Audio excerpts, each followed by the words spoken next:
our beloved Boss Mike Cervera. Dito naman tayo. Oo, dito naman tayo sa isang tatanga-tanga. Naniwala na kayo sa akin? Hindi pa palagsakin si Norman Mangusin? Takot na takot si Norman Mangusin. Apik natin yan kagabi, di ba? O, eto na. Ngayon, eto na naman yung tatanga-tanga. Nagmamatapang dahil nakatagpo raw ng katapat niya. Bobo talaga. Paano ka naman nakahanap ng katapat kung sarili mo nga hindi mo na may pagtanggol, di ba? Ito na. Norman Mangusin, nakahanap na raw ng katapat niya. ano ang masasabi nyo? Saan? Magaling po kayo.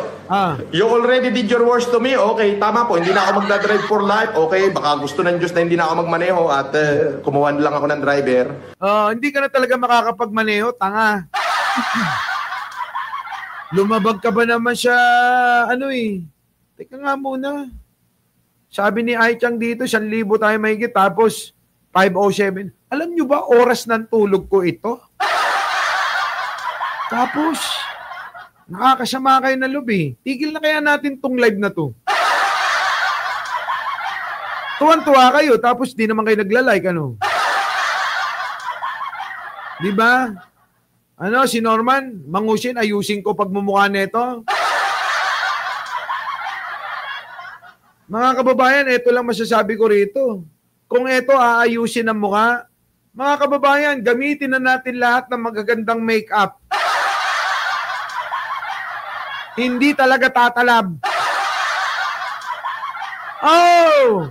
Mga kababayan, kahit gamitin natin ang mga magagandang make-up, hindi po tatalab sa pagmumuka ni Norman Mangusin. Tignan nyo naman mga kababayan yung ilong niyan. Pinaritoke na. Hindi naman tumalab Hindi tumalab. Yung ilong niya, pinaritoke niya, hindi tumalab. Tara. Bumili ako ng bagong sasakyan. Okay, solve the problema ko. Bumili ng sasakyan, paano? Yung sasakyan mo, bulok. Di ba, Laila? Buti na lang. Sakto, dumating si Laila Collins. Laila Collins, ano na? Nandiyan kanina si Karube. Tagal mo tagal mo Bay, pasiklaban mo naman. Eto na, mga kababayan ko. Nagyabang na naman ang isang kabayo. Pero kayo may problema sa akin. Nox. Aaraw-arawin. Puto, may problema. Akala mo naman talaga. Naku, Norman Mangusin. Ilang tulog ka na lang. Baka hindi ka naabutin ng Pasko. Bahala ka. Ko pong i-expose ang kabulukan ng LTO dahil personal kong experience sa inyo. At kakasuhan din kita sa ombudsman, Mr. Lacanilaw. Akala mo naman makakakaso ka, tanga. Hoy, Norman, pagpunta mo ng ombudsman, mukha ko makikita mo. Paano ka makakapagsampa kung sa tuwing makikita mo mukha ko, nanginginig ka? Tama, Laila Collins? Sige nga. Paano? Paano ka makakapagsampa? Sige, Aber. Iintay namin yung pagsasampa mo, sa ombudsman. Loko-loko ka. Nandoon ako, makikita mo mukha ko. Ngayon, hindi ka makakapagsampa. Bakit? Isa tuwing makikita mo ako, nanginginig ka nginig na nginig yan, mga kababayan. Kulang na lang yung itlog niyan, lunukin din yan Abuse of power ka. Bukod pa ron, kakasuhan ko ang buong LTO dahil dito sa pagkakalipat na Eto na naman si Norman Mangusin. tignan nyo ho mukha, mga kababayan ko. May naniniwala pa rito sa mukhang to. Sa lahat ng mga naniniwala kay Norman Mangusin, pumunta kayo rito, lapag nyo mga Gcash nyo, sisendan ko kayo. Dali! Lahat ng mga naniniwala kay Norman Mangusin, sisendan ko yung mga Gcash nyo. Di ba? Ano, Karo ba, no? Ito si Catherine Galpo ka. Alam mo, kararating mo lang, Catherine Galpo, naiinis na kagad ako sa'yo. Sabi ni Ligaspi, mayabang din ang pangit na Mangusin. Eto na.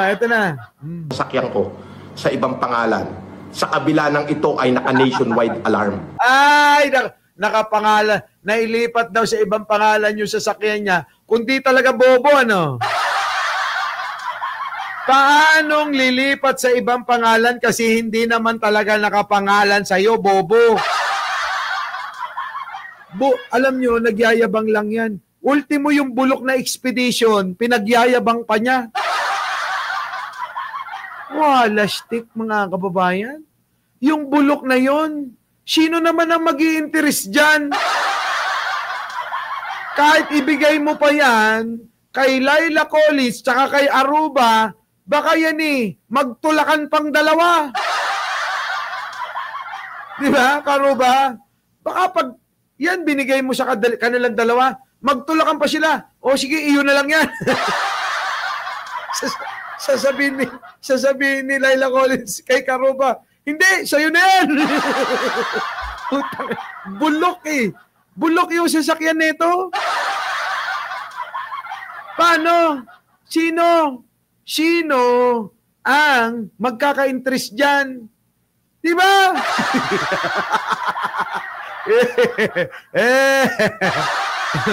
Putik, bulok na bulok ho Galingan mo, Mr. Lacanilaw. Mag-uubos din ako ng pera sa mga abogado. Ay, puta, mag-uubos daw ng pera sa abogado. Kala mo naman may pera. Sige nga ako. Sabi niya, trilyonaryo to no? Hamunin nyo uli. 2 milyon ko, tapatan niya ng 2 milyon, sabay nating itutulong. Karo ba? Ha? 2 milyon? At 2 milyon niya, kasi-kasi kasi-kasi. At sabay nating itutulong sa tao. Pasko naman Di ba? Ano? Hoy! Ito, mahilig maghamon pero tayo maghahamon sa kanya. Ha? Bati na sila! Uy, Laila, bati na pala kayo bati na ba kayo ni Caro ba? Yan, dapat happy lang tayo rito. Nako. Ay, mga kababayan, di ba lagi ito mahilig maghamon. Kayo naman, tayo naman maghamon, ako na, mga kababayan hinahamon natin tong mukhang kabayo. Mukhang kabayo. Sila. Mukhang kabayo. Hinahamon natin to. Gusto mo, dagdagan mo pa. Baka kulang pa yung 2 milyon, Mga kababayan, para mapatunayan ko sa inyo na bogus tong pangit na to. Sige, magkano na yung kaya niyang ilapag, tatapatan ko. Tatapatan ko. Norman Mangusin, magkano raw yung kaya mong itapat? Mahilig kang manghamon. Ngayon, hinahamong kakanyo ni Mike Cervera kung magkano yung kaya mong ilapag para itulong sa tao. Gaanong karaming milyon ilabas mo na yung pera mo? Tatapatan daw ni Mike Cervera, pero isang kondisyon, itutulong lahat sa tao. Bubunot lang tayo. Ito para sa mga bahay ampunan ng mga bata. Itong 1 milyon. Itong susunod, 1 milyon ay para sa ampunan ng matatanda. Mahal na mahal natin yung mga senior citizen. Kaya dapat 2 milyon doon. Susunod, bubunot ulit. Ito naman ay ibibigay sa simbahan. O, di ba? O, para sa mga pare at saka mga ano natin, madre, bahala na sila dyan na may mga inaalagaan din. O, isusunod natin. O, 1 milyon. O, ganon. Ngayon, ang tanong, may ilalabas ba to? Walang ilalabas siya, maniwala kayo. Kaya nga, kung magkano na yung gusto niyang ilabas na pera. Lahat na ho yata, pinagyabang niya eh. Di ba? Pinagyabang niya na eh, no? Mga kababayan, baka dito lang sa relo ko yan, ha? Baka sa relo ko lang, lahat na ng kabuhayan niya, hindi na magkakasya. Dito, sa suot kong relo lang, mga kababayan ko, ha? Sa suot ko lang na relo, baka sa lahat ng kabuhayan niya, hindi na ho magkasya eh. Isama niya na yung bulok niyang expedition. Hindi magkakasya eh. Hindi magkakasya. Tama, Karuba, di ba? Tama? Paabutin mo yan. Sabihin mo, Mike Cervera, hinamon si Norman Mangusin. Yung number 1 vlogger niya, kasama namin kanina sa Radyo Pilipinas. si Mac Pablo, kita nyo. Dati, magkaaway kami nun dahil dito sa pangit na to. Ngayon, ano nangyari? Wala na, mga kababayan, magkakaibigan na kami. Ngayon, eto na, iisa na lang kalaban namin eh. Ngayon, eto. Mike yung Lexus. Para kay Macmac. Wala eh. Suko si Macmac kay Mike Cervera eh. Magkaibigan na kami. Best friend kami, pati nga yung asawa eh. Oo, kaibigan ko na rin yung asawa. Di ba? Si Maring Joy. Kanina. Oo, magkakasama kami. Balikan natin si Norman. Dahil walang pera si Norman, hindi papalagyan. Ang dami pang sinasabi nito. Ako ngayon ang humahamon sa mahilig maghamon. Ilabas mo kahit ilang milyon niyang ilapag mo sa mesa, tatapatan ko. Alam mo na, Karuba, gagawin mo ha. Ganun lang, para magkaalaman kung may pera talaga. Meron daw yung pustiso. Putik na yan. Kita nyo naman, nagpakabit na, nagpaayos na rin ng ngipin, hindi pa naayos maigi, ano? Sa totoo lang, kita nyo naman yung pagkakaayos ng ngipin niya. Parang ngipin pa rin ng kabayo. Norman Mangusin, kapag magpapaayos ka ng ngipin, doon sa magbabayad ka kasi. Malamang yung pinag-ayusan mo, libre. Paano ka naman magbabayad ng maayos ng ngipin? Wala kang ang pera, gusto mo libre lang lagi. Anong 33? Anong 30? Wag ka 33 daw na pera. Ano yan? Ngipin ng kabayo? Puting ng dami, 33. Mga kababayan ko, tingnan nyo. Ang ngipin para maging pogi ka, Norman Mangusin, magbayad ka ganiri. Diba? Tingnan nyo yung ngipin niya. Magkano ginastos mo sa ngipin mo? Hayop ka. Mukha kang kabayo dyan, ha? Sa totoo lang, yung ngipin ni Mangusin, hindi po siya nagmukhang tao. Mas lalong nagmukhang kabayo. Diba? Tingnan nyo, ang ngipin ko, mga kababayan. Diba? Tingnan nyo. Putik na yun, yung ngipin ni Mangusin. Imbis na magmukhang tao, lalong nagmukhang kabayo eh.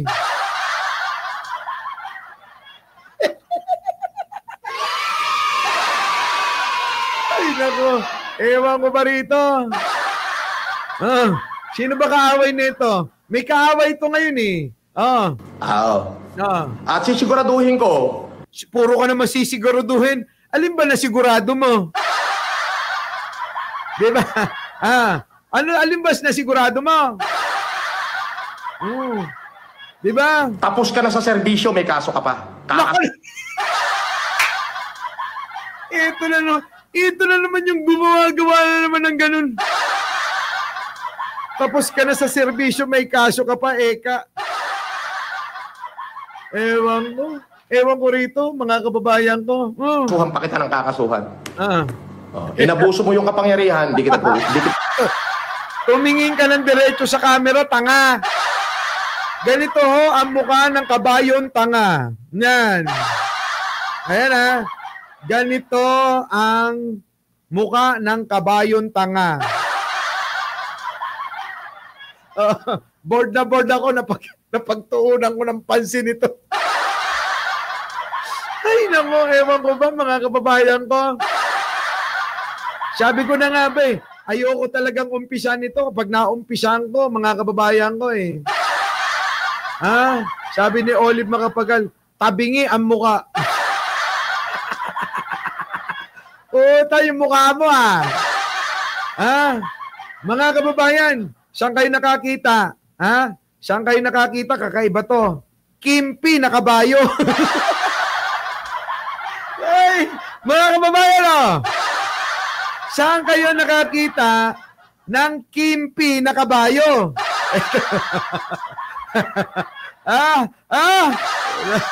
Wala, mga kababayan. Pinapagalitan niya mga kababayan, yung kawani ng LTO. Kung ano-ano sinasabi Putik na yan Wag naman yung empoy. Meron nang nagmamay-ari daw nun medyo may itsura yung empoy. Diba? Kay attorney empoy na yun. Eto, Kimpi na mukhang kabayo.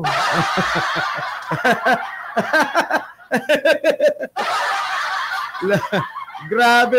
Tingnan yung mga kababayan ng itsura. Putik na yung mga kababayan may naniniwala rito. Yung kunyari may message, may magko-comment na may mga tinulungan daw. Wala ho yun, props lang yun. Yung mga may magko-comment doon na, thank you po, Sir Francis. Anong Sir Francis? Kulaong! Anong kulaong? Kulaong yung pangalan mo, Francis ka pa. Diba? Nakita doon sa, sa affidavit mo, ano nakalagay doon? Norman Mangusin. Screen name. Francis Leo Marcos. Tanga! Kung di ba naman bobo tanga, hindi pa tinakpan yung pangalan, di ba? Pinost niya lang basta. Hindi niya napansin yung pangalan niya, Norman Mangusin, a.k.a. Francis Leo Marcos. Booking! Di ba? Booking! Boss Mike, kakasuya po yung picture niya. Parang maging masaya yung mga supporter niya. Sabi nga ni Chris Ulo, ang supporter nito mga DDS.